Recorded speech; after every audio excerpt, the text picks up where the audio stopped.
Hello everyone, welcome to my YouTube channel being a best teacher. आज की इस video में हम subject creating an inclusive school के 50 एमसीक्यू क्वेश्चंस करेंगे। देखिए, राउंड 1 में हम सभी सब्जेक्ट्स के 50-50 क्वेश्चंस कर रहे हैं। देन राउंड 2 में we are again going to do 50-50 questions more. So let's begin with today's video. Question 1, What is inclusive education? देखिए, यहाँ पे inclusive word यूज हुआ है, so it is very important that we should know the meaning of inclusive. inclusive का मतलब होता है, देखिए, जो बच्चे disabled हैं और जो बच्चे disabled नहीं हैं वो सभी साथ में पढ़े, मतलब शिक्षा उनकी साथ में हो। आपने कभी देखा होगा, कोई भी गवर्नमेंट स्कूल हो, कोई भी प्राइवेट स्कूल इवन हो, कोई भी डिसेबल्ड बच्चे को, स्पेशल बच्चों को एडमिशन देने से डिनाई नहीं कर सकता है, मना नहीं कर सकता है। क्यों? क्योंकि देखिए, हमारे कॉन्स्टिट्यूशन में, हमारे एजुकेशन पैटर्न में एक रूल है, जो सिस्टम है वो है इंक्लूसिव एजुकेशन का, कि जो अपंग बच्चे हैं या डिसेबल्ड बच्चे हैं वो भी सामान्य बच्चों के साथ एजुकेशन ले सकते हैं। तो वही है इंक्लूसिव का meaning. First option is one every student participate. Next is one in which the student population is culturally diverse. One in which student with and without disability work and learn together. This is correct option. Then one with many teachers. तो option 3 यहाँ पे आपका correct है. Next is the full form of DPEP। देखिए, DPEP की full form होती है, यहाँ पे थोड़ी सी मिस्टेक है, it's district primary education programme. तो ये है आपकी DPEP की फुल फॉर्म। तो अदर देखिए ऑप्शंस को हम रीड नहीं करेंगे ताकि कोई कंफ्यूजन ना हो। सो DPEP आपके सिलेबस में डायरेक्ट है, और देखिए जो भी चीज़ें डायरेक्ट है, क्योंकि ऐसी बहुत सारी फुल फॉर्म्स हैं जो आपको याद होनी चाहिए, उनमें से डायरेक्ट क्वेश्चन आ सकता है। So it is very important, आप एक बार सिलेबस को तो एटलीस्ट देख लें कि उसमें क्या क्या आपके देखिए कंटेंट टॉपिक्स हैं। Next is which year is considered as International Year of Disabled Persons? तो कौन से ईयर को बोला जाता है? 1981 को। Direct question again. Now which act replace the lunacy act of 1912? तो कौन सी ऐसी एक्ट है जिसने लुनेसी एक्ट को 1912 वाली को रिप्लेस किया? The mental health act 1987, Person with Disability Act 1995, Right to Education Act 2009, the Rehabilitation Council of India Act 1992। तो जो एक्ट है वो है आपकी द मेंटल एक्ट 1987, इसने रिप्लेस किया था ल्यूनेसी एक्ट को 1912। Okay, next coming to question number 5। देखिए, इस सब्जेक्ट में आपको लर्निंग वाले क्वेश्चंस बहुत मिलने वाले हैं, जिनमें आपको कुछ समझना नहीं है बल्कि लर्न करना है, like full form, years and certain names are also there, acts के नाम, तो ये सब आपको लर्न करना ही पड़ेगा। So there is no shortcut for them, so you have to learn. Next is question number 5, which comprehensive act cover sense disabilities, namely blindness, low vision, hearing impairment, locomotor impaired, mental retardation, this is leprosy, aired and mental illness। सभी के नाम आपने सुने होंगे, तो कौन सा cover करता है? Persons with Disabilities Act 1995, the Mental Health Act 1987, Right to Education Act 2009, the Rehabilitation Council of India Act 1992। So the correct option is question number 5, the Person with Disabilities Act 1995. This is your correct option. Again you have to learn this. Next है CABE stands for, ये भी आपके देखिए syllabus से direct है, syllabus आप देखेंगे तो आपको ये मिल जाएगा। इसका आंसर है central advisory board of education. So without any confusion, हम अदर ऑप्शंस कंफ्यूजन क्रिएट ना हो इसलिए रीड नहीं करेंगे। Question number 7. In which year did the Indian government formulate the national policy of education for all government schools and articulate a need to integrate students with disabilities? So in the year 1968, that is option C. Okay, next is, when was the policy, national policy for persons with disabilities, realized by Ministry of Social Justice and Empowerment of India on 10th February 2006, 10th February 2005, 2006, 2005. So in the year 2006 they realized. Next is, what is the form of PI, full form of basically PIED? This is also again a part of your syllabus. अगर आप syllabus देखेंगे तो direct आपको PIED और bracket में उसकी जो full form है वो देखने को मिल जाएगी। The answer is project integrated education for disabled. Next is question number 10, education of children with special need should be. अब देखिए जो स्पेशल बच्चे होते हैं उनकी एजुकेशन कैसी होनी चाहिए। By methods developed for special children in special schools. देखिए ऐसा कोई प्रावधान या चीज़ नहीं है कि सिर्फ स्पेशल स्कूल्स में ही वो बच्चे लें। इवन देखिए जनरल स्कूल्स में भी उनके लिए मेथड्स होने चाहिए जहाँ पे उनका डेवलपमेंट हो सके, वो भी सामान्य बच्चों के साथ अच्छी तरह से उन्हीं की तरह पढ़ सकें। इन स्पेशल स्कूल्स नो, खाली स्पेशल स्कूल्स में वो लोग पढ़ें सिर्फ, तो ऐसा कुछ नहीं है। Then by special teachers in special school, देखिए हर स्कूल में का इतना बजट नहीं होता है कि स्पेशल जो आपके टीचर्स हैं वो इतनी नंबर ऑफ क्वांटिटी में रख पाए। हर एक स्कूल में 1, 2 या ज़्यादा से ज़्यादा 3 स्पेशल एजुकेटर्स होते हैं, स्पेशल टीचर्स होते हैं, तो वो पूरे स्कूल के स्टूडेंट्स को हैंडल करते हैं। तो ऐसा नहीं है कि सिर्फ उन्हीं पे बच्चों को डिपेंडेंट रहने देना है और स्पेशल स्कूल में पढ़ाना है, ऐसा भी कुछ नहीं है। और टीचर आपको ये क्यों पढ़ाया जा रहा है, इसलिए पढ़ाया जा रहा है कि कल को आपके क्लास में जब कोई डिसेबल्ड चाइल्ड हो, स्पेशल चाइल्ड हो, तो आप उनके साथ टैकल कर सके, उनके साथ आप अच्छे से उनकी डेवलपमेंट के लिए आप उनको पढ़ा पाएं। So next option is along with other normal children. So यही है education, inclusive education. So this option is correct.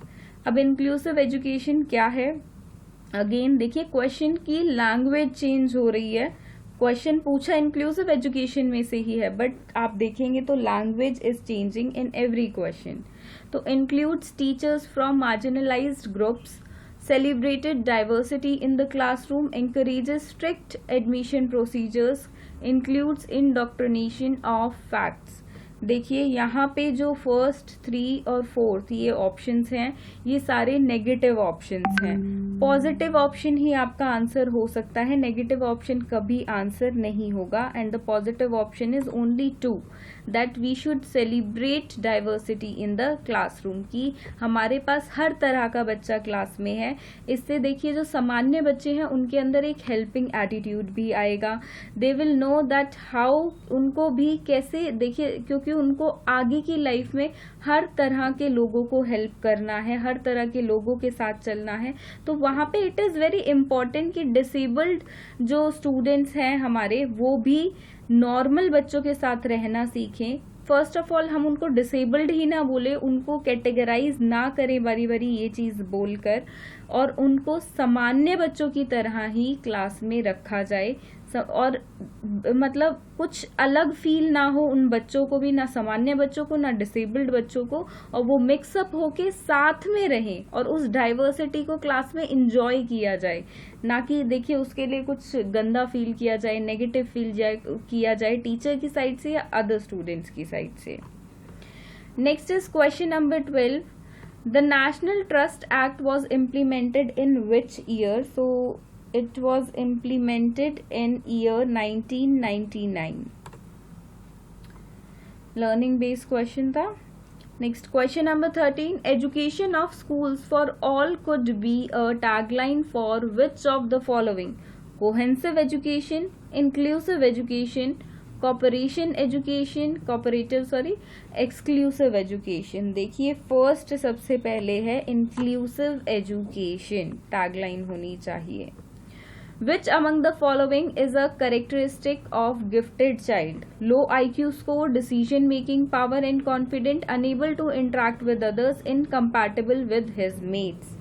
तो इनमें से जो करेक्ट ऑप्शन है that is decision making and confident.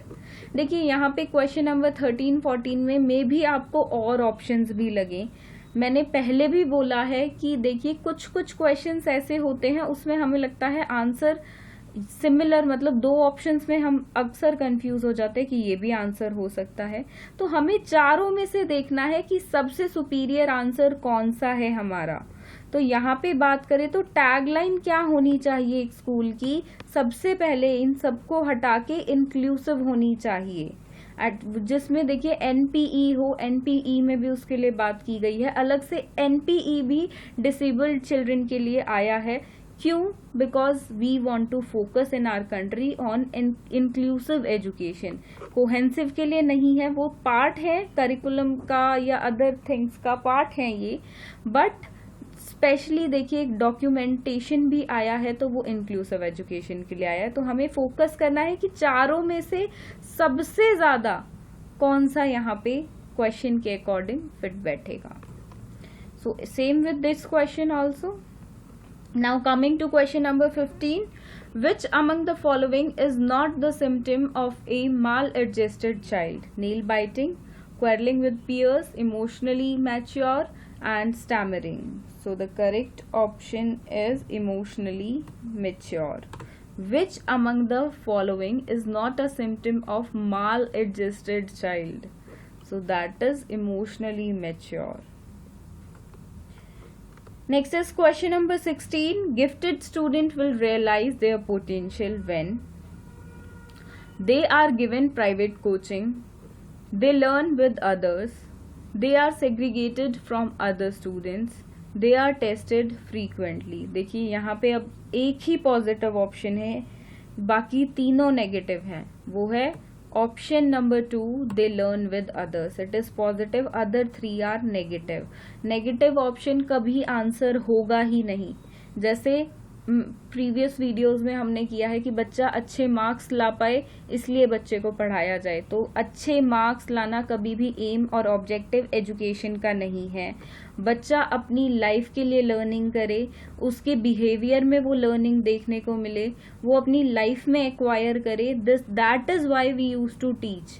Examinations जो बच्चे के होते हैं वो भी इसलिए होते हैं सिर्फ चेक करने के लिए कि कितना उसको समझ आया है और कितना वो अपने भविष्य में अपनी लाइफ में अप्लाई भी करेगा। सो ऑब्जर्वेशन करना है कि बच्चे ने कितना लर्न किया है, तो आपको वो देखना पड़ेगा, उसको ऑब्जर्व करना पड़ेगा। Basically marks are not the thing that we focus on as a teacher.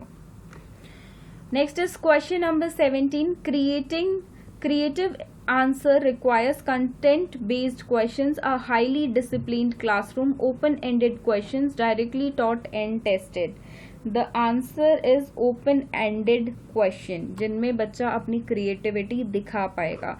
जैसे आपने इंग्लिश में देखा होगा जो आपके ऐसे टाइप होते हैं, देखिए जिसमें ऐसे बच्चे को बेसिकली लिखना होता है 8 मार्क्स का, 5 मार्क्स का, 10 मार्क्स की जो क्वेश्चंस आते हैं, तो वो ओपन एंडेड उनको हम एक तरह से बोल सकते हैं क्योंकि बच्चे उसमें अपना क्रिएटिविटी शो करते हैं, अपने स्टाइल से लिखते हैं, जो उनके आइडियाज और थॉट्स होते हैं उस पर्टिकुलर टॉपिक पे वो बच्चे लिख देते हैं। तो वो एक तरह से जो है, एक तरह से ही नहीं, हम उसको देखिए इंग्लिश में कैटेगराइज भी क्रिएटिव राइटिंग के अंडर करते हैं। So definitely that is creative. तो ओपन एंडेड क्वेश्चंस बिल्कुल होने चाहिए सो दैट बच्चा अपनी क्रिएटिविटी उसमें डाल सके।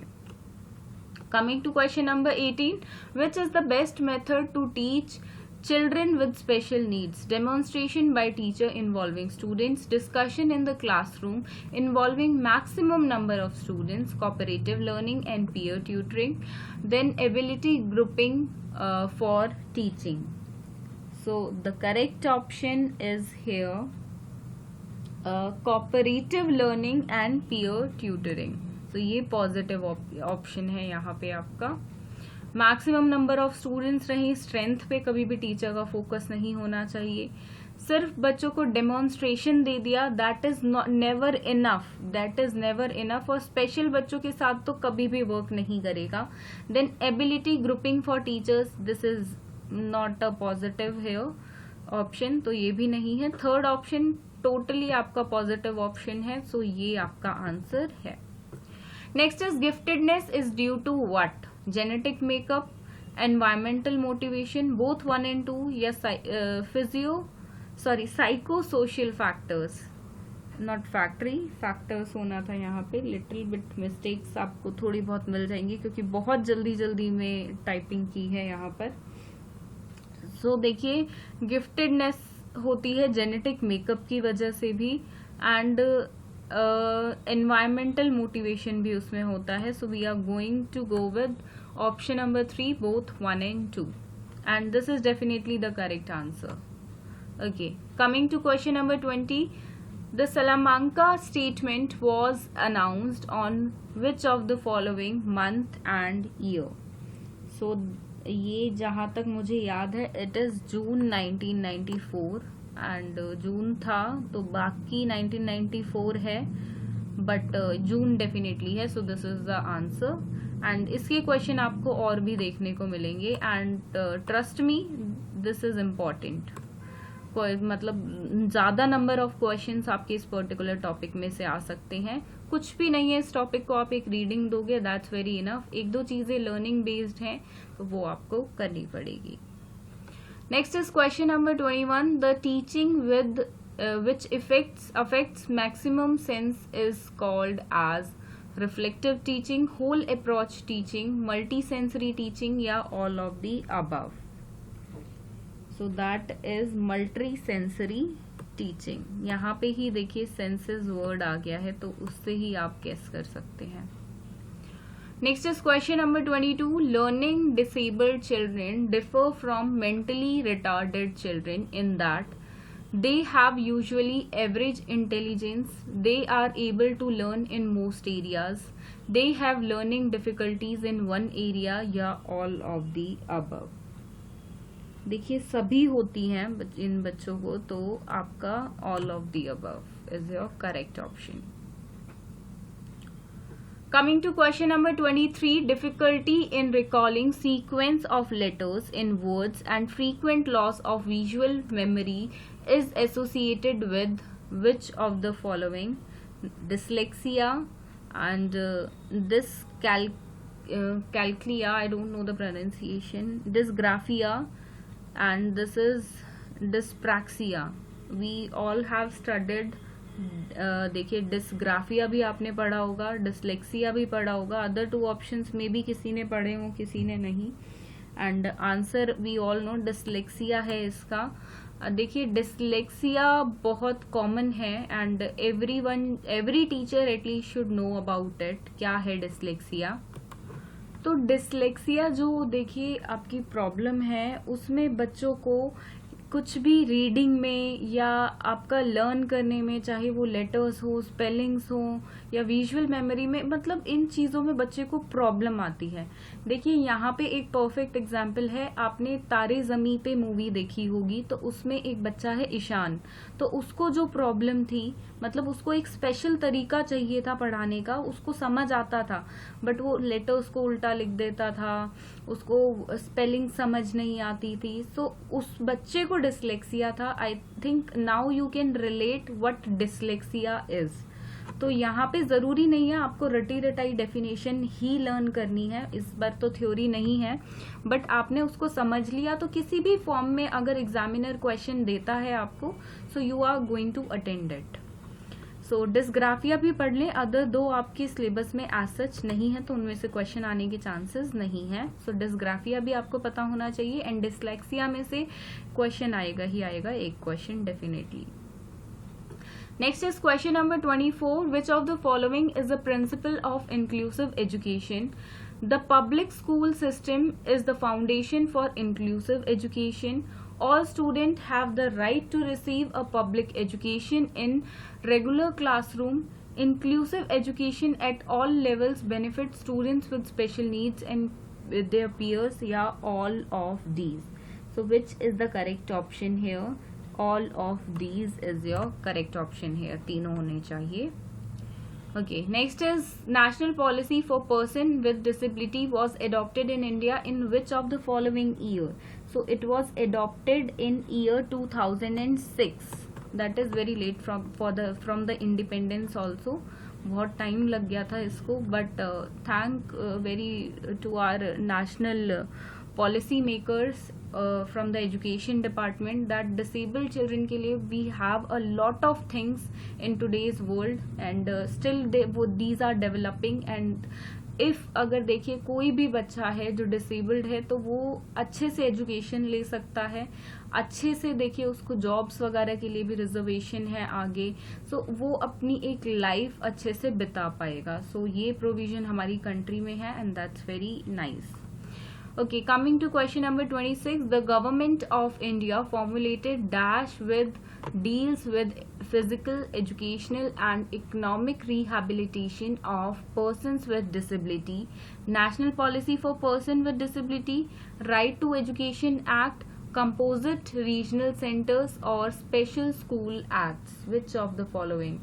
So the answer is here National Policy for Person with Disability. इसको आपको पढ़ना ही है, थोड़ा सा इसको डिटेल आप स्टडी दें. देखिए इसमें से डेफिनेटली नंबर ऑफ क्वेश्चंस आ सकते हैं आपके national policy for person with disability. So it is very important topic of this subject. Okay, coming to next question.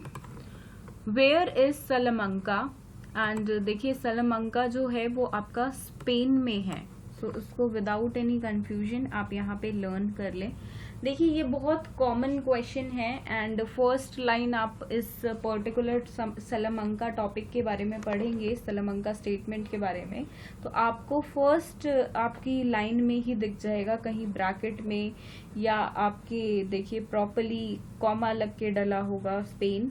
तो इस पे जनरली हम इतना फोकस नहीं करते हैं बिकॉज पहले थ्योरी एग्जाम्स होते थे, बट आपको इस बार इतनी छोटी छोटी डिटेल्स देखनी पड़ेंगी क्योंकि इस बार MCQ क्वेश्चंस हैं और एक पर्टिकुलर चैप्टर में से 1000 MCQ क्वेश्चंस आपके फ्रेम हो सकते हैं और बुक में से तो आप लगा लीजिए कितने हो सकते हैं.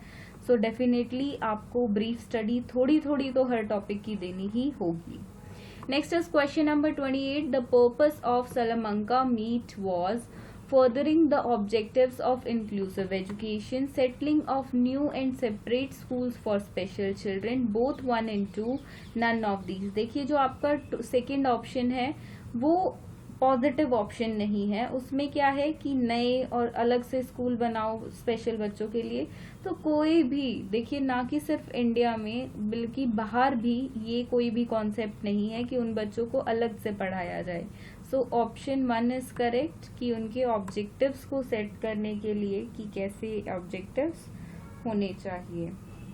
Next is question number 29. Which of the following proclamation was set by Salamanca statement and action for framework? Every student must get his basic education. Every student has unique needs.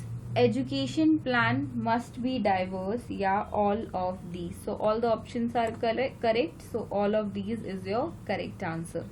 देखिए इसके प्रोक्लेमेशंस आपको या और भी काफ़ी चीज़ें हैं इस पर्टिकुलर टॉपिक की, सो सभी पता होनी चाहिए, अदरवाइज आप क्वेश्चंस अटेंड नहीं कर पाएंगे. यहाँ पे मैंने इस पर्टिकुलर टॉपिक के अंडर 3-4 क्वेश्चंस डाले हैं जो आपके 3-4 टॉपिक्स में से हैं ब्रॉडर वे में, बट डिटेल में भी आ सकते हैं. सो आई एम टेलिंग यू आप इस वाले टॉपिक को ब्रीफ में करें. Next is question number 30. The Person with Disability Act 1995, an act to give effect to the proclamation of the full participation and equality of the person with disabilities in the Asian and Pacific region, an act to give effect of the proclamation of provide extra right to the people with disabilities in the Asian and Pacific region. I think यहाँ पे equality word नहीं है, extra rights word है. तो extra rights कभी हम देखिए जो डिसेबल्ड हैं उनके लिए कोई भी एक्स्ट्रा राइट नहीं होते हैं. हाँ, उनके लिए इक्विटी आ जाती है कि उनको हम सामान्य लोगों के साथ ला सकें, कि वो पिछड़ ना जाएं, पीछे ना रह जाएं, बट उनको कुछ एक्स्ट्रा मिल जाए या कुछ अलग से उनके लिए है, तो ऐसा कुछ नहीं है. तो इक्वालिटी इक्विटी हो सकती है बट एक्स्ट्रा कुछ नहीं है. So option 1 is correct. Now which of the following characteristics are found in a gifted children? Have large vocabulary, express curiosity, self critical, all of these. Your correct answer is all of these. सभी होना चाहिए, सभी characteristics हैं आपके gifted children के. देखिए gifted children के characters पे एक बार रीड आउट कर लें, क्योंकि कुछ भी आपके क्वेश्चन में मेंशन हो सकते हैं. नंबर ऑफ करेक्टरिस्टिक्स हैं, ना कि ये सिर्फ 3 है. तो वैसे तो आपको ऑप्शंस देखकर ही पता चल जाएगा, because we all are familiar with gifted children, but still एक बार रीडिंग जरूर दें. Next is question number 32. Which of the following is not an educational provision for gifted children? First is give them extra homework. Never. ऐसा कोई देखिए नहीं है कि गिफ्टेड बच्चों को हम एक्स्ट्रा होमवर्क दे देंगे और समथिंग.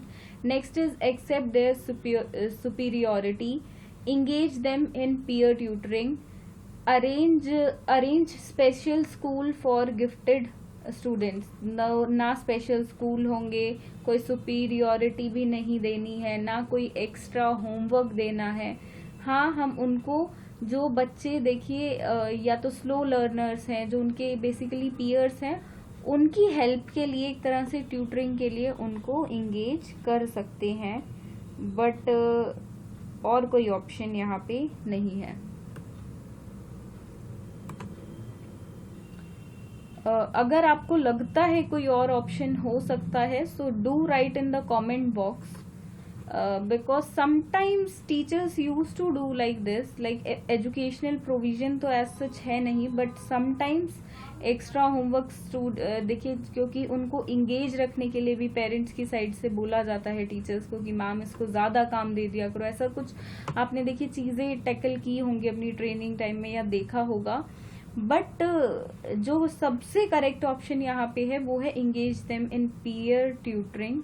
बट सेकेंड और फोर्थ तो नहीं हो सकते हैं. फर्स्ट और थर्ड में थोड़ी सी कंफ्यूजन है, लेकिन हम थर्ड को आंसर मानेंगे. इफ यू थिंक फर्स्ट हो सकता है, so do write in the comment box. Next is question number 33. Which of the following is not a cause for slow learner? Biological weakness, physical defects with and disease, eating junk food, poverty and economic condition. देखिए eating junk food नहीं हो सकता है, बाकी सब हो सकता है. मे बी स्लो लर्नर के पीछे ये कारण हो. Next is question number 34. Which of the following is the need of slow learner? Counselling services, more practices, visual presentation, all of these. सब कुछ चाहिए होता है एक स्लो लर्नर के साथ कि टीचर करे. Next is question number 35. A and dash is one who deviates from the normal child in mental, physical, emotional and social characteristics to an extent that he requires special educational services. Exceptional child के साथ, an exceptional child. देखिए ज़्यादातर यहाँ पे एक छोटी सी trick मैं आपको बता देती हूँ. जब ए एन मेंशन होते हैं तो ज़्यादा चांसेस होते हैं कि एन वाला जो आपका ऑप्शन है वो इसलिए, वरना अ होता है. अगर सारे ऑप्शन ही अगर वॉवल्स नहीं होते हैं, so a dash is one of the but an अगर कोई वावल वाला यूज होना होता है आपका ऑप्शन तो जनरली मिलता है, not all the times use. तो मैंने ये चीज देखी है, ये ट्रिक्स आपकी 90% वर्क करती है, but not all the times. तो आप के लिए भी एक जस्ट सजेशन है, बट इस पे जाए नहीं, बिल्कुल आप सारे ऑप्शंस रीड करें एंड जो ऑप्शन आपको फिट लगे उसी पे आप टिक करें। Next is question number 36, characteristics of visually impaired children, language development, intellectual ability, social and work adjustment, all of these।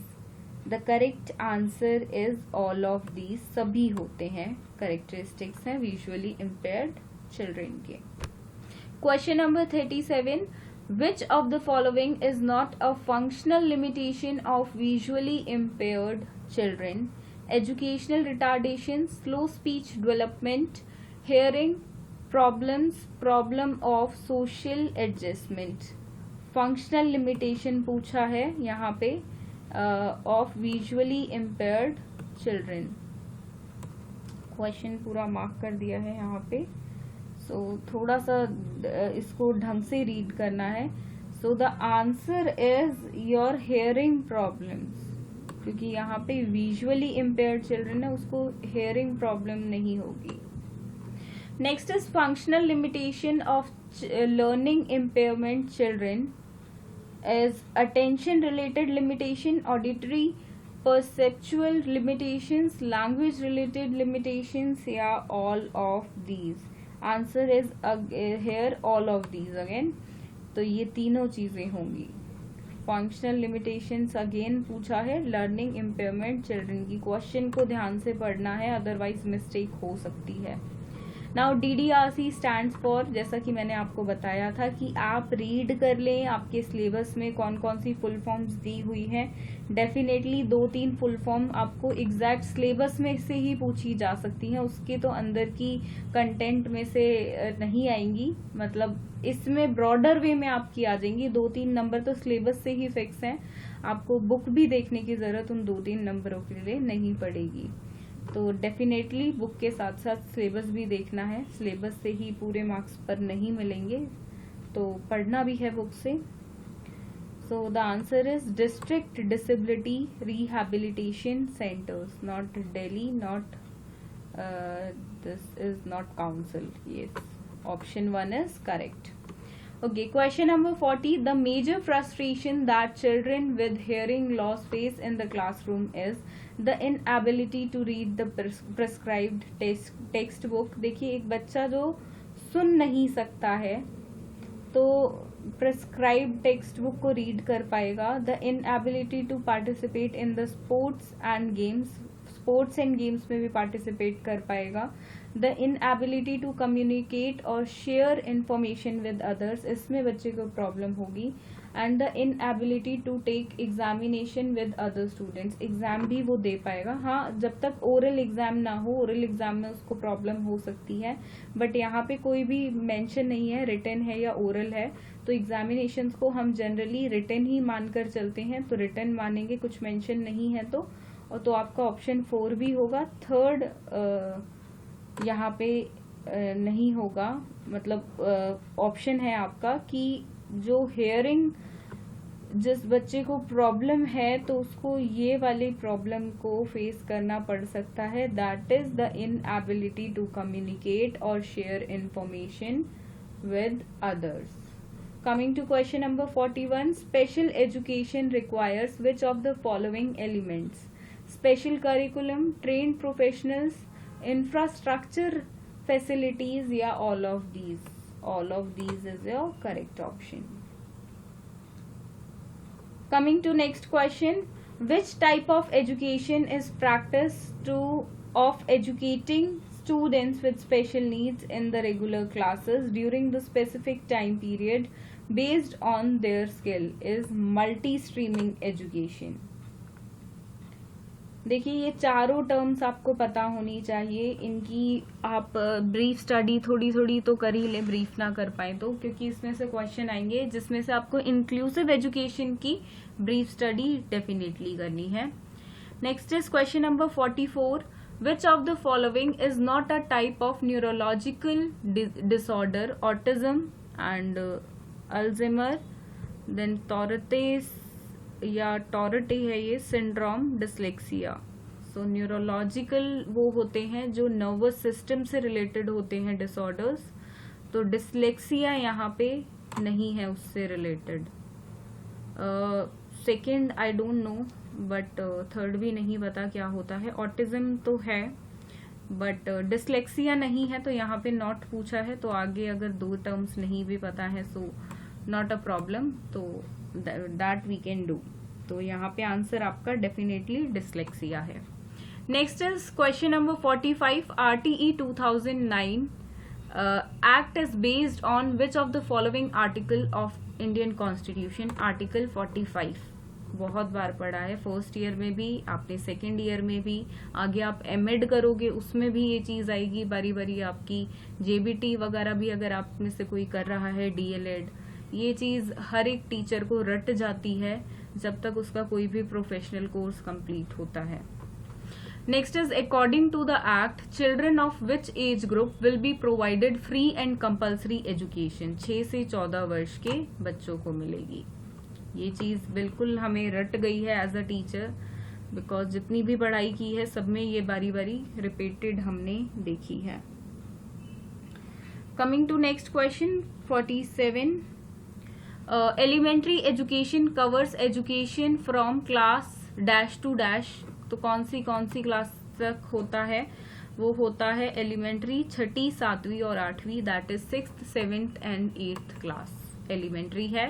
And उससे पहले आपकी 1st to 5 प्राइमरी होती है, देन आपकी सेकेंडरी एजुकेशन होती है 9th, 10th and senior secondary 11th, 12th. Question number 48. As per the Act, private and specified category schools shall admit dash percentage children belonging to weaker section and disadvantaged group in class 1. 25% देखिए ये private school के लिए, या जो other minority school हैं या government aided school हैं उनके लिए भी 25% है कि वो 25% ऐसे बच्चों को एडमिशन देंगे जो EWS कैटेगरी से हैं, डिसएडवांटेज हैं, रिजर्वेशन है, इन सब को इंक्लूड किया जाएगा उनके द्वारा. ये हमारे लॉ है, ये हमारी एजुकेशन पॉलिसी है, हमारे कॉन्स्टिट्यूशन का लॉ भी है. Next is question number 49. Second last question. In order to improve learning of children admitted in the age appropriate classes and bring them to level of their classmate, there is provision of what of the following? Remedial teaching, special training, multigrade teaching, or all of the above? Special training is your answer here. Next is last question. As per the provision of RTE, the nodal academic authority of the state will be DIET, DIET. Full forms भी पता होनी चाहिए साथ में आपको, SCERT या SIERT, RIE या NCERT. तो देखिए स्टेट लेवल पर पूछा है यहाँ पे, तो स्टेट लेवल पर आपकी SCERT होती है, state council of education research and training. तो ये थे आपके 50 questions, 50 MCQ questions of your subject creating an inclusive school. देखिए यहाँ पे कुछ इंपॉर्टेंट टॉपिक्स भी मैंने आपको बता दिए हैं. इस पर्टिकुलर सब्जेक्ट की कोई भी वीडियो चैनल पे अपलोडेड नहीं है, but I will start working for that, because बच्चों की डिमांड स्टूडेंट्स की आ रही थी कि थोड़ा सा सबको ये सब्जेक्ट डिफिकल्ट लगता है. एंड क्योंकि ये देखिए आपने स्कूल एजुकेशन में अपना पहले कभी नहीं पढ़ा, ना ग्रेजुएशन लेवल पे मेजॉरिटी ऑफ द स्टूडेंट्स ने नहीं पढ़ा है, तो थोड़ी सी डिफिकल्टी आ जाती है. सो आई विल ट्राई कि मैं इसको कवर कर लूँ जितनी जल्दी से जल्दी कर सकते हैं. एटलीस्ट जो ब्रॉडर आपके टॉपिक्स हैं जिन पे से ज़्यादा क्वेश्चन आ सकते हैं, जैसे inclusive education and policies acts जो हैं डिसेबल्ड पर्सन्स के लिए, तो उनको कवर ज़रूर करेंगे. इसके बाद हमारे कुछ सब्जेक्ट्स बचते हैं जो ऑप्शनल सब्जेक्ट हैं, like peace education, work experience and एक दो और हैं। अगर आपको किसी पर्टिकुलर अपने सब्जेक्ट पे वीडियो चाहिए तो कमेंट बॉक्स में मुझे सब्जेक्ट बताएं, अदरवाइज हमारी ईमेल आईडी पे सिलेबस सेंड कर दें, that is beingaBestTeacher@gmail.com। And Hindi medium questions के लिए देखिए वर्क इन प्रोग्रेस है, तो हिंदी मीडियम में भी I am trying to convert all the questions and next video आपको उसी पे देखने को मिलेगी। चैनल को अगर आपने सब्सक्राइब नहीं किया है तो सब्सक्राइब कर दें सो दैट आपको सभी अपडेट्स मिलते रहें। साथ में बेल आइकन को भी प्रेस करना पड़ेगा आपको उसके लिए, तो वो भी कर दें। एंड वीडियो आपको पसंद आई हो तो लाइक और शेयर जरूर कर दें अपनी फ्रेंड्स के साथ। Thank you.